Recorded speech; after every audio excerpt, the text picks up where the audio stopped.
Good morning, everyone. My name is Ariella Wagner. I am the founder of SunRay Construction Solutions. Today, we have a fantastic and extremely important webinar, more than ever, because of what our entire nation and the entire world is going through.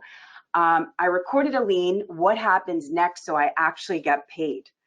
There'll be further webinars, which we'll discuss at the end of this specific webinar, which will be a series to discuss how you can get paid, contract laws, marketing your business during this time, the economy, and what the government is doing for small and medium businesses to help out with loans.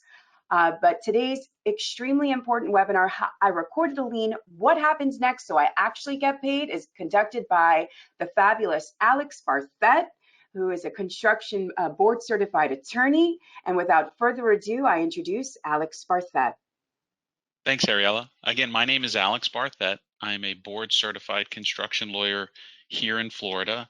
I hope all of you that are listening are healthy and safe as the coronavirus pandemic is spreading across the world. Today, we're going to talk about the steps that you need to follow so that, one, you timely record your lien, and two, what are the things you have to do after you record your lien so that you actually get paid.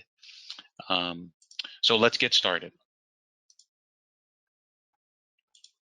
So on the agenda today, we're going to go over the following topics.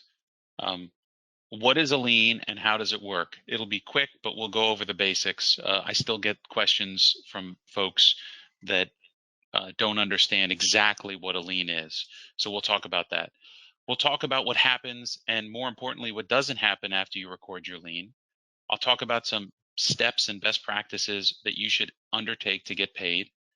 I'll go through some scenarios that you may run into after you record a lien and how to deal with them step by step, including what happens if your lien is bonded off, what happens if you get a contest of lien or a 20-day summons with respect to your lien. We'll talk about all of those specific issues. We'll also answer any questions you have. With respect to the questions, use the Go to Meeting chat box on the right. You click the little arrow, it'll open up that window and you can type in your question. We'll answer them all at the end. Please make sure not to include any names of people or companies in your questions. So with that, let's get right into it. So what is a lien? What does it do? How does it work? So it is an encumbrance on real property. So there's a piece of property that you have done work to improve, and this is an encumbrance on it, meaning that it creates a cloud on the legal title, which means that it can prevent, your lien can prevent the sale of the property or the refinance of the property, because now it's like a mortgage. You are preventing other people from doing anything with respect to the property because you now have recorded a lien. It is a very, very powerful tool. Additionally, under most mortgages that are likely recorded before you have recorded a lien, so maybe it's a construction loan, maybe it's a conventional first or second mortgage on a piece of property, including residential property, it constitutes, your lien constitutes a technical default. So one of the things we'll talk about later is if you let the mortgage company know that you've recorded a lien, sometimes that gets people's attention to get you paid because now they are technically in default under their mortgage. And it also may be a default under a prime construction contract, meaning if you're a subcontractor or supplier on a construction project and you record a lien, you may have caused the contractor, the general contractor, to be in default in its contract with the owner, because most contracts between owners and general contractors say if there's a lien on the property underneath your prime contract, then you, the prime contractor, have to deal with it and resolve it, and it's a default. So again, your lien creates a lot of pressure to get paid. So what happens after you record the lien? And before we get into this too far, let me just briefly review the steps that you need to follow in order to record a lien. 1, remember that a lien is only available to you if you have done actual work that improves a property, and that property is not government property. So no school boards, no federal courthouses, no libraries. All of those public properties cannot be lien. So this is only private property where you have a lien right. On public property, you may have a right against a bond, and there are many resources on the SunRay website and on the Lien Zone website to talk about how to get paid with respect to a job that may have a bond. But if you have lien rights, generally speaking, the rules are as follows. You need to timely serve your notice to owner. That needs to be served and received in hand no later than 45 calendar days from the day you first work on the project. You should do it early so that it gets there on time. If you use SunRay and get it to them early enough so that they mail it by the 40th day, then even if it never gets to the owner, it's considered timely served. So using SunRay and getting it done early, very important. If you have a direct contract with an owner, you don't need to serve a notice to owner. I recommend that you do it, but you don't have to. So that's the first notice. The second notice is the lien. So you need to record your claim of lien no later than 90 days from your last work on the project. Remember that the claim of lien needs to be prepared, needs to be signed and notarized. It needs to be either electronically recorded or physically brought to the clerk's office. That takes time, so you should not wait until the 89th day to record your lien. You should be doing it, I would tell you, after about day 60 from your last work. You should be well underway in discussing and planning on how you're going to record your lien, so you're not waiting to the last minute. And then the last step is within 1 year of the recording date of the claim of lien, you need to file a lawsuit to foreclose on your claim of lien, and we're going to talk about that in great detail. So, what happens after you record the lien? Many people think, well, magically they get paid. Unfortunately, absolutely nothing happens after you record the lien. You have to make something happen. Nothing happens automatically. Now, your lien by itself may, in fact, cause the owner to want to pay you, but it's because they want to pay you, not because there's some legal mechanism that's forcing them to pay you. The lien just sits there and acts as a cloud on the title. It doesn't cause the court to force the sale. You have to do that. So unless it bothers the owner enough to pay you, they may not pay you just because you record the lien. So then the question is, if I've recorded a lien and I haven't been paid, what do I do to get paid? So the lien starts the process. You need to know that. The lien starts the process. It's very important. When we occasionally we represent developers. The developer is the people that get put to the front of the line to get paid are the folks that have liens. Everyone else gets pushed to the back of the line and may not get paid at all by the owner directly. So absolutely positively, liening is a critical step in this process. It's up to you to enforce your lien rights, and the way you do that is by filing a civil court action known as a foreclosure, which is to sell the property out from under the owner such that any equity that may exist in the property will be given to you at a public sale if you win your case. That is what a foreclosure is. However, people think that somehow it's expedited or sped up in some way. The reality is it's just like any other court action in cost and time, meaning that the owner that you assert a foreclosure action against could say, well, I didn't get all the materials that you say, so I'm not going to pay it. You say that you installed all of this product and you did it on time. Well, you didn't. And I had to pay someone else to do it. So the owner has valid defenses that they can assert, and you will have to deal with those in the court of law. So be aware of that as well. And unless the time is shortened, and we're going to talk about later about ways that that time can be shortened, you have to file this lawsuit no later than 1 year from the recording date of that claim of lien.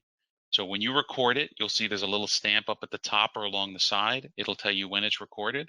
1 year from that date, you absolutely have to file a lawsuit to foreclose. And my advice is that you shouldn't be waiting anywhere near a year to do it. But we'll talk a little bit more about that in a minute. So how do you actually get paid? I would tell you, having done this now for a little more than 20 years, the folks that I see that get paid the most and the fastest, they don't wait.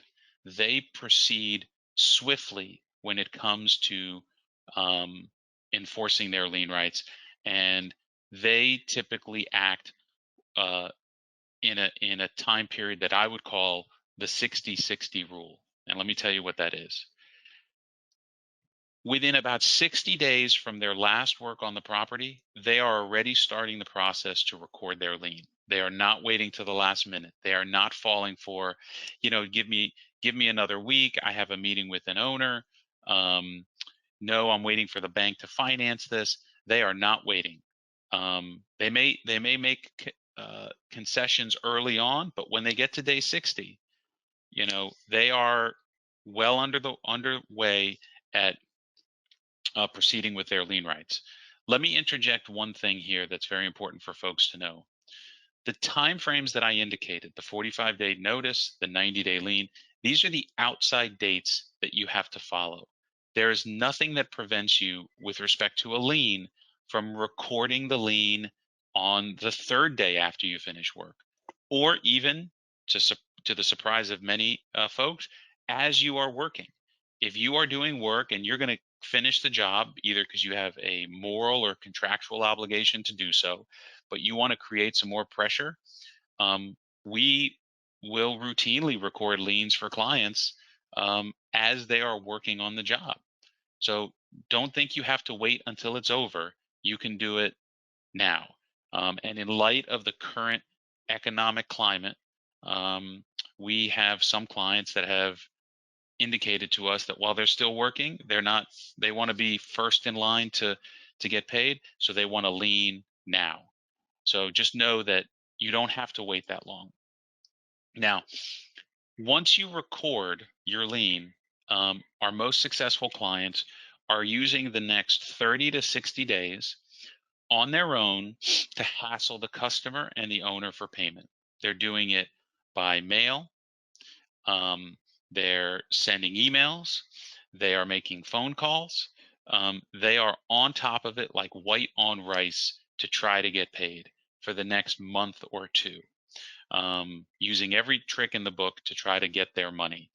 We have folks that will visit clients and just sit in their office saying, I'm here, I need to get my check, I'm not leaving until I do. So just know that your effort to try to get paid is very important, even after you record the lien. The clients that we see that typically do the worst at collections are those clients that record a lien and think, well, I've recorded my lien, I'm just going to wait to get paid. That is a mistake. After the 60 days after you've recorded your lien, if you have not been able to get paid, that is when you need to consider retaining a construction attorney to help with the collection of the claim. And except for business reasons, I would not delay in any of these timeframes. So maybe it's a small amount on one job and you have 3 other jobs with this client, and you say, you know what, I'm just going to let this one sit because I'm okay waiting. Well, that's a valid business reason that you've made a decision on, and that's fine. But if you don't have a good reason to wait, I suggest that you don't wait. So let's talk about some of the things that may change how you react to a situation after you've liened. So what happens if your lien is bonded off, right? Either the contractor or the owner says, do whatever you want, I'm just going to bond off your lien. Or you get no information and you just get what's called a certificate of transfer in the mail, indicating that your lien has been bonded off. What should you do? In my opinion, you should celebrate. And the reason that you should celebrate is because now, instead of your lien being on the property, subject to a foreclosure process, subject to there being any equity in the property, and maybe there isn't, right? It's possible that you could conduct an entire foreclosure sale on your $100,000 lien, but the property is upside down, no one bids on the property, and you get nothing. So if someone bonds it off, what are they doing?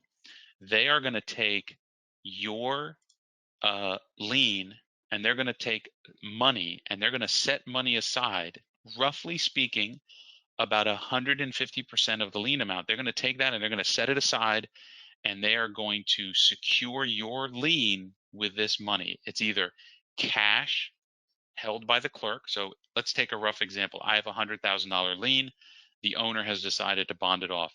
The formula is not exactly 150%, but it almost always works out to be about 150%. So the owner is going to take $150,000 roughly to the clerk's office and say, clerk, here's $150,000. Here's my certificate of transfer. Please take the lien that's on my property and put it on this certificate of transfer. Now you have $150,000 cash sitting there waiting for you when you conduct your foreclosure process. They can also get a surety bond to do it. Either way, it is now off the property, which means they can sell it, they can refinance it, but now you have been securitized with a designated amount of money that if you win will be there to collect. The only reason you should be a little concerned about a lien that's bonded off is that you need to be prepared to fight. Anyone that wants to bond off your lien rather than pick up the phone and negotiate a resolution means that they are more likely than not, they're going to want to fight you. They're going to want to assert defenses in the litigation with respect to your lien. So while now you have a designated amount of money sitting there if you win, you're probably going to have to fight about it. So what happens if you receive a notice of contest of lien? What happens next? What you should do is file your lawsuit immediately. Once you receive this document, you should not wait. You should file a lawsuit to foreclose immediately. I told you that the rule is that you need to file your legal action to foreclose on your lien within 1 year of recording. The exception to that rule is if you receive a notice of contest of lien, and there's actually a mistake in this slide. It should be 60 days, not 20 days. Within 60 days of the receipt of the notice of contest of lien, you need to record, you need to file your action to foreclose.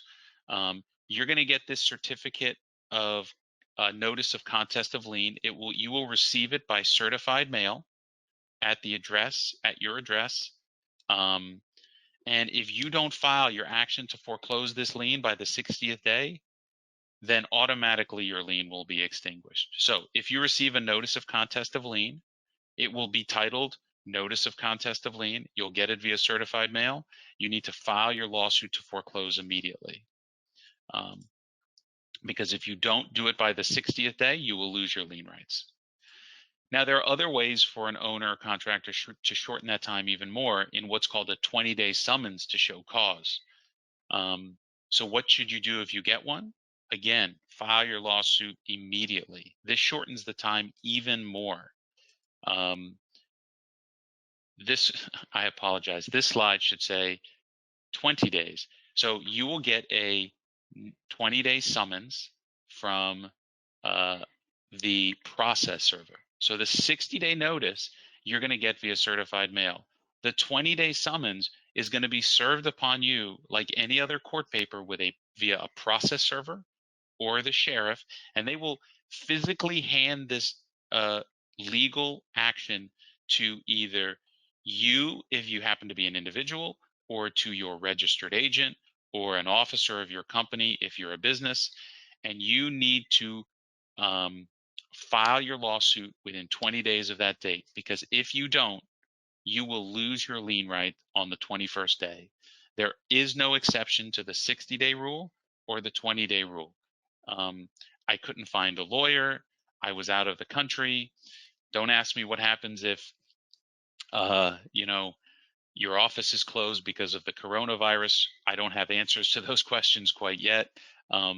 But barring some exceptional circumstances or some temporary orders that occasionally get issued by the chief judge in Florida of the Supreme Court, which extends some deadlines, barring that, you have to file these lawsuits on time. So if you have any questions, make sure you submit them now. In the meantime, as those questions come in and Ariella gets them ready, you can download our Calculien app to help calculate the lien and notice deadlines. We have a podcast that's weekly, and actually starting tomorrow, it will be daily on coronavirus and construction issues. So you can go to the lienzonepodcast.com and you can sign up to listen to those podcasts. As far as next webinars, as Ariella alluded to at the beginning of this webinar, starting next Wednesday, every Wednesday at 9 a.m.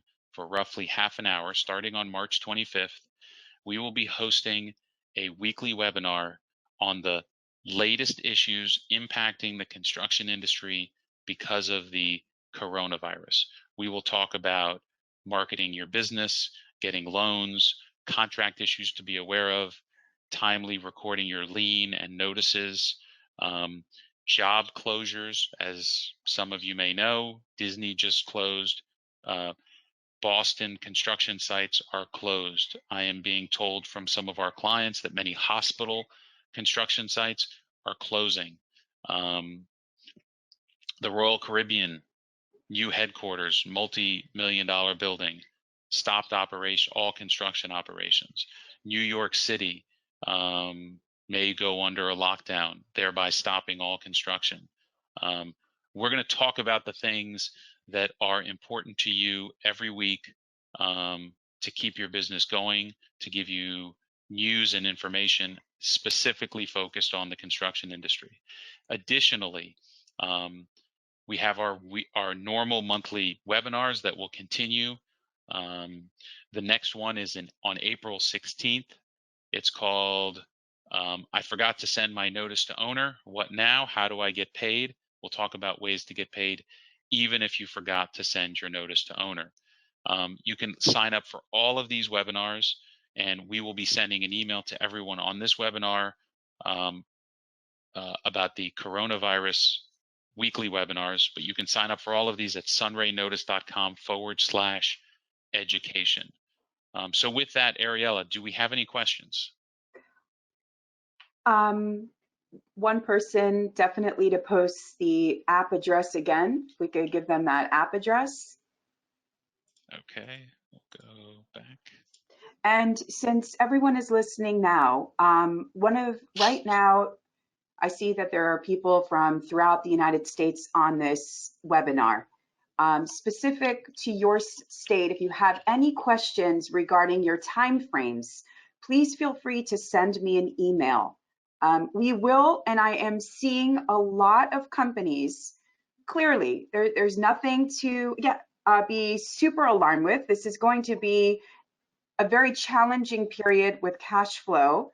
I think that everyone does need to secure their lien rights, but most importantly, you want to make sure that you do not wait until the last minute right now to lien these projects.